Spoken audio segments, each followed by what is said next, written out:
غیب میں سمجھ گئے نا آپ میرے سامنے نا میں سمجھ۔ ہاں آپ مجھ سے سب کچھ بہتر ہے، ہر لحاظ سے بہتر ہے، پر میں آپ کو پھر بھی کہہ سکتا ہوں کہ سرکار پانی پلا دیں، پر آپ اگر دنیا میں نہیں ہے یا وہ شخص دنیا میں نہیں ہے جی تو غیب میں کیسے پکاروں گا؟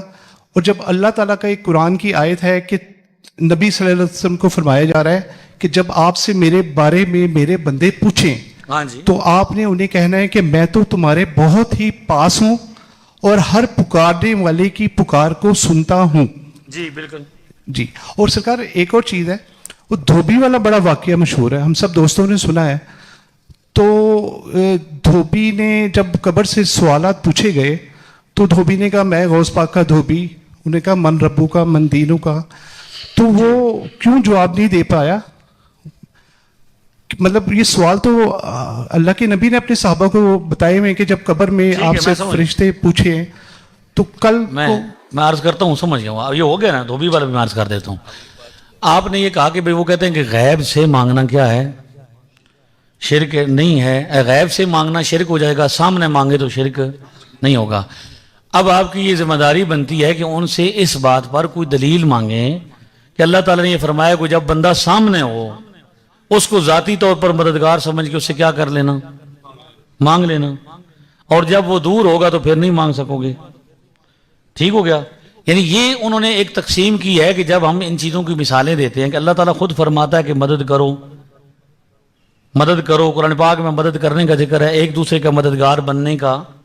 اس کا مطلب یہ کہ اگر مددگار ہونا یہ اللہ کا خاصہ ہوتا تو اللہ کسی اور کو مددگار نہ فرماتا نا. قرآن پاک میں فرشتوں کو مددگار فرمایا گیا، فرشتے آئے تھے نا. جی بدر میں آئے نا، وہی عرض کر رہا ہوں نا. تو فرشتے آئے اور مدد کنہوں نے کی؟ فرشتوں نے کی. باقاعدہ حدیث میں ہے کہ بھئی وہ گھوڑوں پر ان کو دیکھا بھی کیا، انہوں نے کیا کیا؟ قتال بھی کیا. لیکن اللہ فرماتا ہے وَمَن نَصْرُ إِلَّا مِنْ عِنْدِ اللَّهِ، مدد اللہ کی طرف سے ہے. یعنی ظاہراً تو فرشتے آ رہے ہیں لیکن مددگار اس کو ان کو کنہوں نے بنایا ہے؟ اللہ نے بنایا ہے. تو جب یہ مسئلہ ہو جائے پھر ظاہر ہو یا باطن ہو، کیا اللہ تعالیٰ کو آپ قادر مطلق نہیں سمجھتے کہ اگر جو بندہ سامنے سے ہماری بات سمجھوا رہا ہے تو وہ دور سے نہیں سنا سکتا، دور سے کسی کو طاقت نہیں دے سکتا؟ اب یہ جو حدیث میں نے پڑھی ہے یا عباد اللہ اعینونی، یہ غیبی ندا ہے نا، یہ غیب میں پکارنا ہے. اور امام نووی جو کہ باقاعدہ طور پر مسلم کے باب باندھنے والے ہیں، مسلم کے جو ابواب لکھے ہیں وہ امام نووی نے لکھے ہیں، اور غیر مقلدین اہل حدیث ان کو امام مانتے ہیں. انہوں نے اپنی کتاب الاذکار میں لکھا ہے کہ میرا بھی جانور گم ہو گیا تھا تو میں نے بھی یہ پکارا تھا اے اللہ کے بندوں میری مدد کرو، جبکہ وہ بندے سامنے موجود نہیں تھے. میں نے ندا کی تھی اور میرا بھی مدد ہو گئی تھی، جانور سامنے آ گیا تھا. لہذا یہ کہنا کہ غیب میں پکارنا، تو اب میں آپ کو نا مزار پر جانے کی بھی، داتا صاحب پہ جانے کی بھی دلیل پیش کرتا ہوں، پہلی صدی سے پیش کرتا ہوں. کہاں سے جی؟ بھائی جب بھی کوئی مشکل پیش آئی صحابہ کرام کو تو صحابہ کرام حضور کے ظاہری زندگی میں کہاں جاتے تھے؟ نبی پاک کے پاس. اللہ تو اس وقت بھی اللہ ہی ہے، لیکن جب حضور کا وصال ہو گیا پھر بھی صحابہ کہاں جاتے تھے؟ یہ دیکھیے امام بہقی اور ابن ابی شیبہ ہیں، ابو بکر ابن ابی شیبہ محدث ہیں جو امام بخاری کے بھی استاد ہیں، امام مسلم کے بھی استاد ہیں، دونوں کے استاد ہیں اور ان سے پہلے ہیں. ان کی کتاب المصنف میں سند صحیح کے ساتھ ہے ان الناس اصابهم قحط فی خلافت عمر، حضرت عمر کے زمانے میں قحط پڑ گیا، بارش نہیں ہو رہی تھی. فجاء بلال بن الحارث الى قبر النبی، تو صحابی رسول حضرت بلال بن حارث المزنی، صحابی رسول، بارش نہیں ہو رہی تھی تو مزار شریف پہ حاضر ہو گئے، حضور کی قبر شریف پہ حاضر ہوئے. وقالا، اور وہاں پہ جا کے عرض کیا یا رسول اللہ. حضور کے وصال کے بعد قبر شریف پر، ٹھیک ہے وصال ہو چکا ہے، قبر شریف پر انہوں نے کہا یا رسول اللہ اس تسکے لئے امت کا، بارش نہیں ہو رہی یا رسول اللہ، تو بارش طلب فرمائیے. اب وصال کے بعد بھی صحابہ کرام تو حضور کی خدمت میں آئے، اور پھر فَإِنَّهُمْ هَلَكُوا، وہ تو ہلاک ہو رہے ہیں. تو فَرَأَى رسول اللہ فی المنام وَأَخْبِرْ أَنَّهُمْ يُسْقَوْنَ، حضور ان کے خواب میں تشریف لائے، فرمایا تسلی رکھو ہمارے پاس آئے ہو بارش ضرور ہوگی. آپ ان اہل حدیثوں سے پوچھو کہ آپ حدیث والے کیسے ہیں, کہ حدیث میں تو یہی لکھا ہوا ہے کہ جب بھی کسی صحابی کا مسئلہ پیش آیا, آنکھ نکل گئی تو حضور کے پاس آئے, جی بازو ٹوٹ پڑا. مطلب اگر نبی کریم صلی اللہ علیہ وسلم اگر اس زمانے میں بھی ہمارے سامنے ہوتا, ہم ہر مقدمہ یہ زمانے کی بات بتا رہا ہوں نا بیٹے, آپ میرے بھائی. یہ جو حدیث بتائیے قبر نبی کے لفظ ہے, کہاں پہ آئے تھے حضور کی. ایک منٹ نا, بحث کا کوئی فائدہ نہیں ہوگا. آپ بات سمجھیں گے, میں آپ کو انشاءاللہ پوری سمجھاؤں گا, میری ذمہ داری ہے. آپ ہمارے بھائی ہیں, ہمیں آپ سے کوئی مسئلہ نہیں ہے, سمجھنے کے لیے. ہاں جی بالکل بالکل سمجھنے کے لیے. تو اب یہ جو میں نے آپ کو بتایا کہ حضور کی قبر کے پاس صحابی رسول آیا تھا, بلال بن حارث المزنی, یہ صحابی رسول ہے نا, اور انہیں چاہیے تھا کہ یہ مسجد میں جاتے اللہ سے دعا کرتے, لیکن انہوں نے وسیلے کو اختیار کیا. نبی پاک کے مزار شریف پہ گئے, وہاں جا کے دعا کی اور بارش ہوئی. انہوں نے جا کے, اب دیکھیے حضرت عمر کو روایت میں کہ حضرت عمر کو بتایا کہ میں نے خواب میں حضور کو دیکھا ہے, اور حضور نے فرمایا کہ عمر کو بتاؤ عدل کرے, بارش ضرور ہوگی. تو حضرت عمر نے نہیں کہا بھی خوابہ نہیں گلنا سنانا میں نہ آ کے توں. انہوں نے فرمایا بالکل, میں رونا شروع کر دیا کہ میں عدل کی کوشش کرتا ہوں انشاءاللہ تعالی. اللہ تعالیٰ فضل فرمایا کہ تو بارش ہوئی. دارمی سنن دارمی میں حدیث نمبر 93 ہے, یہ کہتے ہیں انہو قاہت اہل المدینہ قحطا شدیداً, ایک وقت آیا کہ اہل مدینہ کو میں بہت مدینہ شریف میں قحط پڑ گیا, بارش نہیں ہو رہی تھی. فشکو الی عائشہ ام المومنین, انہوں نے یہ شکایت لے کر مائی صاحبہ, بابے نے مائی صاحبہ کی خدمت میں حاضر ہوئے حضرت عائشہ کے, کہ بارش نہیں ہو رہی تھی, کوئی ترکیب بتائیں. تو انہوں نے فرمایا بھائی اذهبوا الی قبر رسول اللہ, سارے مل کے حضور کے مزار پر چلے جاؤ, بارش نہیں ہو رہی کہاں پہ جانا ہے. پہلی صدی سے صحابیوں کا یہ عقیدہ ہے کہ وہ مزار پہ جاتے بھی ہیں بھیجتے بھی ہیں. 14ویں صدی میں وہاں بھی کہتے ہیں مزار پہ نہیں جانا چاہیے تھا, تو لیٹ ہو گئے ہیں. کیا ہو گئے ہیں؟ بات مجھے پوری کرنا ہے, میں پوری کر رہا ہوں, ٹھیک ہے. تو انہوں نے کہا کہ بھائی جاؤ حضور علیہ السلام کی مزار شریف کا جو اوپر کیا ہے چھت ہے اس کو کھول دو. جب قبر شریف اور آسمان کے درمیان کوئی پردہ نہیں نہ رہے گا تو پھر آسمان پھٹ پڑے گا. تو میرے پیارے بھائی یہ صرف ایک مثال ہے, ورنہ احادیث میں ایسی مثالیں موجود ہیں کہ دور سے بھی پکارا, ٹھیک ہے, اب دور سے. جی بالکل آپ صحیح فرما رہے ہیں. وہ بلکہ حضرت عمر فاروق رضی اللہ تعالیٰ عنہ والی مجھے حدیث یاد آ گئی بخاری کی 1010 کہ آپ نبی کریم صلی اللہ علیہ وسلم کے مزار اقدس پہ روزہ انور پہ آئے, اور آپ نے کہا کہ پہلے پہل تو ہم آپ سے دعا کرواتے تھے وسیلے کی کہ بارش برسا دیں, پر آج ہم آپ کے چچا کو لے کر آئے ہیں, تو اللہ کے کرم سے بارش ہو گئی. جی نبی کریم صلی اللہ علیہ وسلم کے وسیلے سے تو مطلب کوئی اختلاف ہی نہیں نا. حضور صلی اللہ علیہ وسلم کی ذات مبارک سے کس کو اختلاف ہو سکتا ہے. آپ کی شان تو یہ قیامت والے دن بھی جو پروٹوکول لگنا ہے نا وہ نبی کریم صلی اللہ علیہ وسلم کی ذات کے لیے لگنا ہے بے شک. تو بس میں یہ سوال تھا, اور دوسرا میرا دھوبی والا واقعہ, ہاں وہ رہ گیا معذرت کے ساتھ. تو آپ کو سمجھ آ گئی ہے کہ صحابہ کرام جو ہیں وہ اسی طرح کرتے تھے, اور وہ جاتے تھے اور غیب میں بھی پکارتے تھے, سارا سلسلہ تھا. اب دھوبی والا واقعہ یہ ہے کہ بھئی بات نا, آپ کا اسم شریف کیا ہے, نام کیا ہے؟ ماشاءاللہ شاہ صاحب, گزارش یہ ہے کہ سب سے پہلے کسی بھی مسئلے کو جب کیا جاتا ہے نا, اب یہ کرتے ہیں کٹنگ. ہماری کسی کتاب میں دھوبی والا واقعہ موجود نہیں, ہمارے کسی عالم دین نے اپنی کتاب میں کسی کو اس کو لکھا نہیں. یہ واقعہ لکھا ہوا ہے مولوی اشرف علی تھانوی صاحب کی کتاب میں, جو کہ دیوبندی ہیں. پیر اجمل صاحب, ڈاکٹر طاہر, میں عرض کر رہا ہوں نا, میں ان کی ترجمانی کر رہا ہوں, میں بتا رہا ہوں نا, بات آپ پوری سنیں گے تو سمجھ آ جائے گی. ان کی کتابوں میں لکھا ہوا ہے. کہاں پہ لکھا ہوا ہے؟ ہمارے علماء بطور الزام کیا کرتے ہیں, الزامی طور پر کہتے ہیں کہ آپ لوگ ان چیز کو نہیں مانتے نا غوث پاک کو, تو آپ کا مولوی اس کتاب میں لکھ رہا ہے, یہ بطور حجت اور دلیل کے پیش کیا جاتا ہے.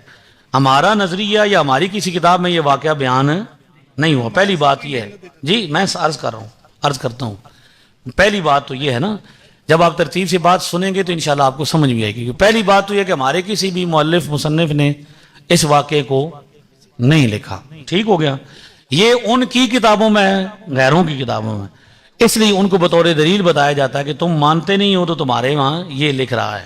اب وہ واقعہ ثابت ہے یا نہیں ثابت, تو یہ اس کی ذمہ داری ہے جس کی کتاب میں ہے, ٹھیک ہو گیا. اب اگلی بات, کہ آپ یہ کہتے ہیں کہ بھائی یہ ابن ماجہ مجھے دکھائیں کہ بھائی کوئی بندہ اگر یہ کہے کہ کیا ولی کی خدمت کا صلہ مل سکتا ہے کہ نہیں مل سکتا، ہیں جی، تو یہ ابن ماجہ میرے ہاتھ میں، سنن ابن ماجہ میں، ٹھیک ہے، 3 صدی کی کتاب ہے، اس میں حدیث نمبر 3685 ہے۔ اس حدیث میں لکھا ہوا ہے کہ نبی پاک نے خود فرمایا ایک طرف جہنمیوں کی صفیں ہوں گی اور ایک طرف جنتیوں کی، جہنمیوں کی صفوں میں سے ایک جنتی بابا گزرے گا، اب وہ کون ہوں گے، داتا صاحب ہوں گے یا خواجہ صاحب ہوں گے، یہ اللہ جانتا ہے، بابا ہوگا، بارہ جنتی ہوگا، وہ گزریں گے، ایک بندہ کہے گا بابا جی میں نے آپ کو پانی پلایا تھا، بابا اسے جنت لے کے جائے گا، دوسرا کہے گا میں نے پانی پہ وضو کرایا تھا، بابا اسے جنت میں لے کے جائے گا، تیسرا کہے گا میں نے آپ کو ایک کام کہا تھا، آپ نے مجھے کام کہا تھا، میں نے آپ کا کام کیا تھا، اگر وہ بھی اس کو جنت میں لے کے جائیں گے۔ اگر بابا جی کو ایک بار پانی پلانے سے جنت ملتی ہے، اللہ کے ولی کو ایک بار وضو کرانے سے جنت ملتی ہے، تو جس بندے نے ولی نہیں ولیوں کے سردار کے ساری زندگی کپڑے دھوئے ہوں اس کو جنت کو نہیں مل سکتا۔ جی کیجیے۔ کہ نبی کریم صلی اللہ علیہ وآلہ وسلم کا ایک خادم تھے مدھم نام کے، جی تو انہیں ایک جنگ میں نا تلوار خنجر لگتا ہے یا نیزہ لگتا ہے اور وہ شہید ہو جاتے ہیں، ٹھیک ہے، تو میں نے حدیث پڑھی ہے، تو نمبر میرے ذہن میں نہیں ہے، ویسے میں نے کنفرم ہے یہ حدیث، تو صحابہ کرام فرماتے ہیں کہ یہ تو پکا جنتی ہے، تو نبی کریم صلی اللہ علیہ وآلہ وسلم فرماتے ہیں کہ آپ اسے جنت کی بات کر رہے ہو، وہ حضور صلی اللہ علیہ وسلم کا کجاوا صحیح کرتا تھا، سواری کا نا کجاوا صحیح کرتا تھا، تو آپ نے فرمایا کہ ایک مال غنیمت میں سے بغیر بتائے ایک چادر یہ شخص مطلب یہ صحابی یا یہ شخص لے کے چلا گیا تھا، تو اللہ پاک نے وہ چادر ہے نا وہ آگ کی بنا کر اس کے اوپر رکھ دی ہے۔ مطلب یہ تو ہم نبی کریم صلی اللہ علیہ وسلم کے خادم کے بارے میں اور نبی کریم صلی اللہ علیہ وسلم کنفرم بتا رہے ہیں، تو یہ تو مطلب نبیوں کے سردار کے تشریف رکھیں، ہو گیا سوال آپ جی کا، آخری سوال تک جی بالکل۔ اب ہمارے جی اچھا ہمارے گزارش یہ ہے کہ آپ کا سوال جو بات آپ کہہ رہے ہیں اپنی جگہ پہ وہ اس کا الگ مسئلہ ہے اور اس کا الگ مسئلہ ہے، یعنی حضور جو میں نے آپ کو حدیث بتائی ہے، نہیں میں عرض کر رہا ہوں میں آپ کو دونوں حدیثیں ٹھیک ہے اپنی جگہ پہ ہیں، جیسے پہلی دو میں ابھی سامنے مقابلہ کرایا نا میں نے، دونوں روایتوں کا اپنی اپنی جگہ پہ معاملہ ٹھیک ہے، لیکن دونوں کا سمجھنے کا طریقہ کیا ہے، ایک کو دوسری کے ساتھ ملا کر، یعنی وہ جو میں نے حدیث بنائی ہے وہ بھی حدیث ہے، جو آپ نے بتائی وہ بھی حدیث ہے، تو اس میں دونوں میں نہ تو نبی پاک کے مرتبے میں کوئی یعنی کوئی مقابلہ ہے، نہ غوث پاک کا مرتبہ نبی پاک سے بڑھ کر ہے، نہ کسی ولی کا مرتبہ نبی سے بڑھ کر ہو سکتا ہے، فرق صرف اتنا ہے کہ خدمت گزار کی نیت کا مسئلہ ہے، اس کے عمل کا مسئلہ ہے۔ سمجھ آ گئی ہے؟ ہاں بس ٹھیک ہے، آپ کہیں سمجھ آ گئی ہے، دوستوں کو کھڑے ہو کے ایک دفعہ ساتھیوں سے کہہ دیں کہ مجھے سمجھ آ گئی ہے، بس اتنی مہربانی فرما دیں۔ جی جی نہیں ایک دفعہ تو کہہ دینا، میری حوصلہ افزائی ہو جائے گی، مائک دو یار بھئی آپ کہیں کہ مجھے سمجھ آئی ہے بس۔ اب نا دولے شاہ کی چوڑیاں بننے کا نا زمانہ نہیں رہا، نہیں وہ نہیں ہے، بالکل جو سوال ہوتا ہے جو میں آپ کو اپریشیٹ کر رہا ہوں، لیکن سمجھ آئیے نا، مجھے بتاؤں آپ کو بتاؤں، مجھے اسپیشل علامہ ذوالفقار راجمی صاحب آئے تھے جی ماشاء اور انہوں نے آپ کی بہت تعریف کی تھی اور انہوں نے کہا تھا وہ اتنے بڑے جگرے والے بندے ہیں، آپ جیسا بھی سوال پوچھو گے نا تو وہ جواب دیں گے، باخدا میں آپ علامہ ذوالفقار کی دعوت پہ آیا ہوں اور آپ کی تعریف سن کے آیا ہوں، اور مجھے بڑا اچھا لگ رہا ہے کہ دیکھیں آج کے دور میں پتہ کیا ہے، ہر بندہ دوسرا بندہ نا غازی بننے کے چکر میں ہے کہ میں کسی کو گستاخ کہہ کے نا سر تن سے جدا کر دوں، ہمیں سوال پر اب ہمیں سوال پوچھتے ہوئے بھی ڈر لگتا ہے کہ یار کیا کوئی مار ہی نہ دے، تو یہ تو آپس کے بیٹھے ہوئے اس میں سے آدھے سے زیادہ لوگ میں سے جانتے بھی ہوں گے، پر اگر ہم اپنے دین کی اصلاح کے لیے اگر ہم سوال پوچھیں تو ہمیں کہا جاتا ہے کہ یار تم سوال کیوں پوچھ رہے ہو، مطلب اگر فرض کریں میں آپ نے جو سوالات کیے ہیں نا وہ ٹھیک ہے، میں آپ کی ترجمانی کر دیتا ہوں، ابھی وہ جو آپ فرما رہے ہیں میں اس پر اب بات کرتا ہوں، سمجھ آئیے آپ کو؟ مجھے آگے بس جزاک اللہ، آپ تشریف رکھیں شاہ صاحب کا سوال تو بڑے خطرناک ہے، پوچھ لوں پھر ایک۔ اچھا علامہ صاحب ایک میں نے واقعہ سنا تھا صابر پیا کی سرکار والا کہ آپ کی شادی ہوتی ہے بابا فرید کی بیٹی کے ساتھ، تو وہ پہلی رات ہی نا وہ کوئی آنکھ کی تجلی یا کچھ کر کے نا وہ اس کو بھسم کر دیتے ہیں، اور وہ شادی ایک اللہ کی ولی کی بیٹی سے ہوتی ہے، اور پھر ان کا ایکسکیوز یہ ہوتا ہے کہ مجھے جلانے کی یا مارنے کی وجہ یہ بیان کی جا رہی ہے کہ میرے اور اللہ کے درمیان میں اب ایک عورت آ گئی ہے، حالانکہ شادی کرنا سنت ہے، شادی کرنا سنت ہے، جی جی تو کیا انبیاء کرام نے شادیاں نہیں کی تھی، صحابہ کرام نے کی تھی عبادت میں خلل کی وجہ سے، اور ایک بیٹی کو مار دینا، کیا یہ بس ٹھیک ہے؟ سوال ہو جی، میں سمجھ گیا ہوں، آپ تشریف رکھیں. اب کسی بھی بات کو جی میری بات یہ ہے، گزارش یہ ہے کہ بھئی اب نہ میں آپ کو ایک بات عرض کرتا ہوں کہ اس طرح کے جتنے بھی واقعات معاملات ہیں، ٹھیک ہے، اس میں سب سے پہلی بات یہ دیکھنی ہوگی کہ کرامت جو بھی ہوگی وہ اللہ کی رضا سے ہوگی، اللہ کی مرضی کے خلاف نہیں ہوگی. دوسری بات یہ ہے کہ وہ اللہ کے بنائے ہوئے کسی قانون کے خلاف نہیں ہوگی، نبی پاک کے کسی قانون کے خلاف نہیں ہوگی. قرآن پاک میں بنی اسرائیل کا ذکر ہے، بنی اسرائیل نے بہت ساری حکایتیں بیان کی، کرامتیں بیان کی، واقعات بیان کی، ایسا ہی ہے. اب اس میں سے یہ دیکھنا تھا کہ جو لوگ مسلمان ہوئے، عیسائی وغیرہ پہلے تھے، یہ یہودی تھے، وہ لوگ مسلمان ہوئے تو وہ انہیں کہانیاں سناتے تھے، واقعات بتاتے تھے. نبی پاک سے جب پوچھا جاتا تو آپ فرماتے تھے اس میں سے جو چیز ہماری شریعت کے مطابق ہے اس کو ہم کیا کریں گے، رکھ لیں گے، اور جو چیز ہماری شریعت کے مطابق نہیں ہے اس کو ہم کیا کریں گے، چھوڑ دیں گے. اب اس میں کرامات کے واقعات کے حوالے سے بھی جو باتیں جو مشہور ہیں ان میں سے میں پوری ذمہ داری سے عرض کر رہا ہوں، اعلیٰ حضرت بھی یہی فرماتے ہیں، ہمارے سارے بزرگوں نے یہی لکھا ہے کہ جیسے اب ان سے پوچھا گیا کہ غوث پاک نے مردوں سے کیا کر لیا، اسے روحوں کا تھیلا فرشتے سے چھین لیا. فتاوی رضویہ میں جب یہ پوچھا گیا تو آپ نے فرمایا کہ یہ روایت ابلیس کی گھڑی ہوئی ہے. کس کی؟ ہر وہ روایت، ہر وہ بات جو قرآن کریم کے خلاف ہوگی یا حدیث کے خلاف ہوگی، وہ ایسے سنی سنائی ہو یا کسی کتاب میں، اس کو ہم رد کرتے ہیں.